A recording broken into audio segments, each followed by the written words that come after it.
Greetings, maggots! My name is Gunnerous Sergeant Hardass, and it is my job to welcome all you insignificant pansies to your next lesson in badassery. A brief history of Call of Duty. So sit your ass down, shut up, and get ready for the ride of your insignificant lives!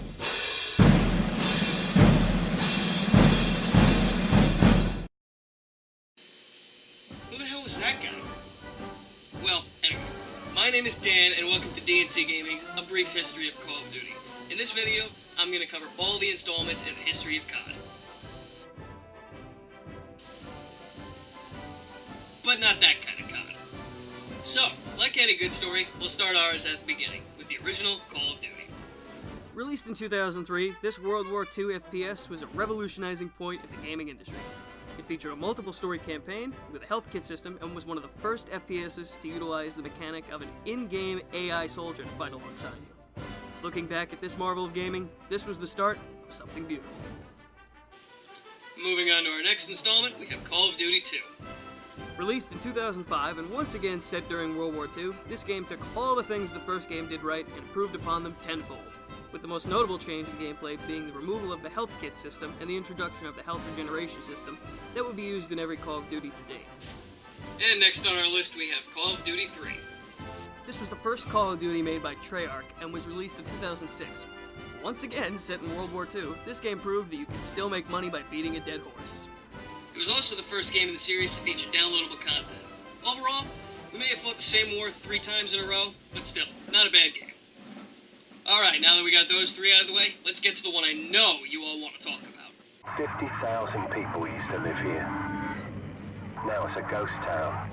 Here it is, folks, the big one. The game that made FPSs what they are today. You know it, you love it. Call of Duty 4, Modern Warfare. Released in 2007 by Infinity Ward, this was the first game in the series to break away from the World War II era and was set loosely in modern times. Modern Warfare 1 was the game that really ignited the COD franchise. It was a more realistic shooter for its time. Like other games that were out during its time, for example Halo 3 or Gears of War, it had a strong single-player campaign experience with memorable characters like Captain Price, Gaz, and Sergeant Griggs, as well as its fair share of epic moments and memorable lines, with a good story. On your feet, soldier! We are leaving! Oh, you gotta be shitting me! Guys, can't you make it open faster? Negative, sir. If you can try pulling it if it makes you feel better. Cheeky bastard. The multiplayer was what really sealed the deal for this game, however. Apart from the other games of its time, the things that set this game apart was its fast-paced action. In this game, players could be killed in a matter of seconds. This was also the first game in the series to introduce a multitude of new mechanics into its multiplayer, such as kill streaks, grenade tossback, custom classes, and weapon camouflages, to name just a few. It was also the first game in the series to introduce the prestige system, something that we all know and hate. Or at least we should. Finally, let's take a look at what is debatably the best designed level in Call of Duty history, all gillied up. During this mission, you play as a young Captain Price on a mission with his former mentor, Captain McMillan, 20 years in the past, to assassinate the known arms dealer, Imran Zakhaev. The mission is mostly stealth-based, and did its stealth mechanics extremely well, as opposed to how future Call of Duties would attempt to replicate its perfection and fail. Overall, the level design was incredible, and it is personally my favorite mission out of all the games in the series. And that, my friends, is Call of Duty 4 Modern Warfare. A hell of a game that only inspired more greatness to come. Knife the watermelon. Nice! Your fruit-killing skills are remarkable.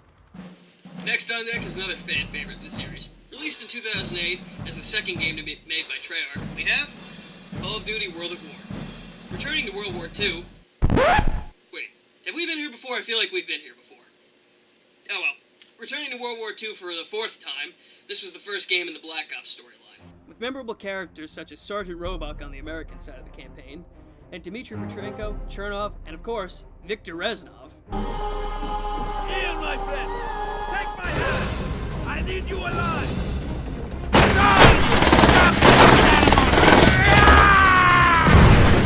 And once again, it was the multiplayer that really sealed the deal for this game.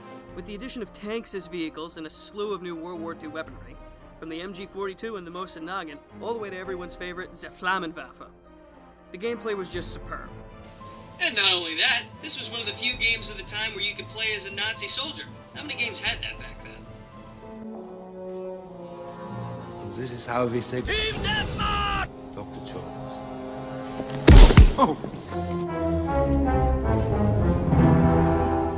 And there we have the second part of what made this game so good, the multiplayer. Victory belongs to Germany!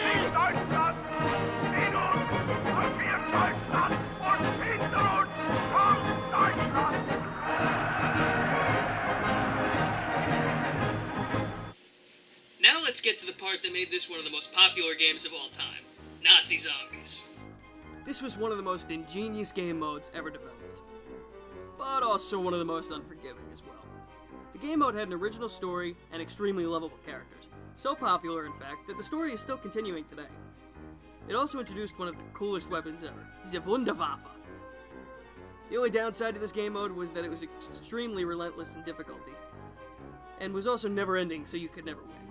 In addition, you would die in 2 hits, and if your teammates were Yankee Doodle dummies, as my partner Chris likes to call them, basically meaning they're stupid and they suck, it made the game even harder. All problems aside though, this was still one hell of a new game mode, and very fun. And there we have Call of Duty World at War. You can make it, my friend. You always survive.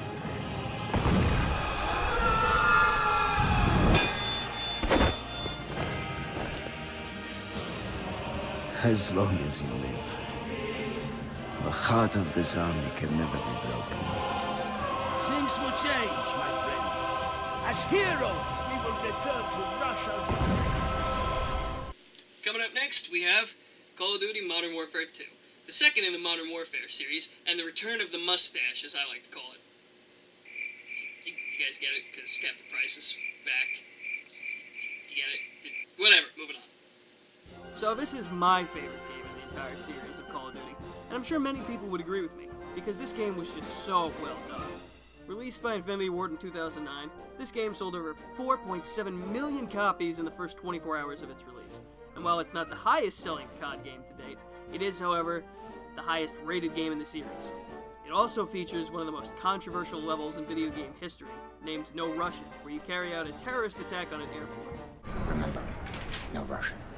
The story had a lot of unexpected twists, ultimately climaxing with a showdown between your former ally General Shepard and Captain Price.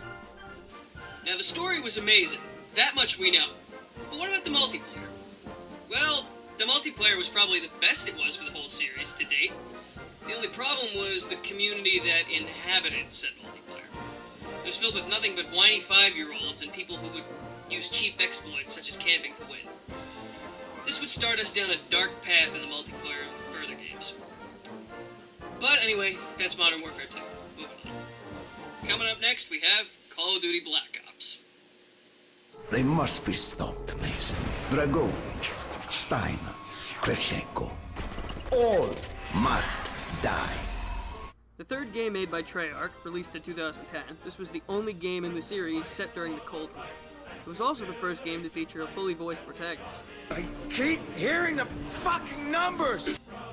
The game had a number of other things as well that made it great, like the return of Viktor Reznov, and a very interesting story having to do with Russian sleeper agents. And, you know what? This is Chris's favorite Call of Duty. Why don't I let him tell you all the things he liked about it? Huh? How did I end up here? I was about to stop the Reapers and save the galaxy with Garrus. Huh? No, we're not stopping the Reapers and saving the galaxy today. We can do that tomorrow. I brought you here to tell all these nice people what you liked about Black Ops 1. Oh, well, it's my personal favorite Call of Duty. I think it's the most balanced out of all the games. It had awesome maps like Nuketown, the kill streaks were cool like the Rolling Thunder or the Gunship. You could also make your own custom emblem for your player card or change the reticle for your gun. You could also put face paint on your character. One of my personal favorite guns in the game was the Stoner. It was an LMG that kicked ass. Then there was the crossbow that could stick to people and then they go boom. Of course, we can't forget snipers. The L96 was top dog when it came to blowing people away from long range. And of course, who could forget the good old Tomahawk? So that's the multiplayer of it. Now, on to zombies. Sounds like someone breaking in! Just a storm, Dick. Sit down. Oh my God! Gentlemen, lock and load. Viva la revolución. Yeah, let me just interrupt you for a sec. It's pretty much the same, so I don't really think we need to, cover it. Well, yeah, but I wanted to... Well, some other time, perhaps. No, wait! Well, anyway, moving forward, we have the final installment in the Modern Warfare saga, Modern Warfare 3, which was released in 2011. This was, in my opinion, the last good Call of Duty game, for a number of reasons, which we'll cover later. But first, a few good things about the game. First off, it finishes the epic journey of Captain Price and Soap McTavish, and sends them out with a bang. Second, it added Kill Confirmed, one of the most popular game modes to Call of Duty. And finally, Infinity Ward had their own take on a new game mode to counter Treyarch's Zombies mode, called Spec Ops mode. Essentially, it's almost the same, just replaces the zombies with soldiers and guns, and you can actually win in this game mode. And there you have it, folks, the last good Call of Duty game. For now, we set down that dark path I mentioned earlier. The dark path to Call of Duty hell, where the developers and publishers don't give a shit what the gamers want anymore.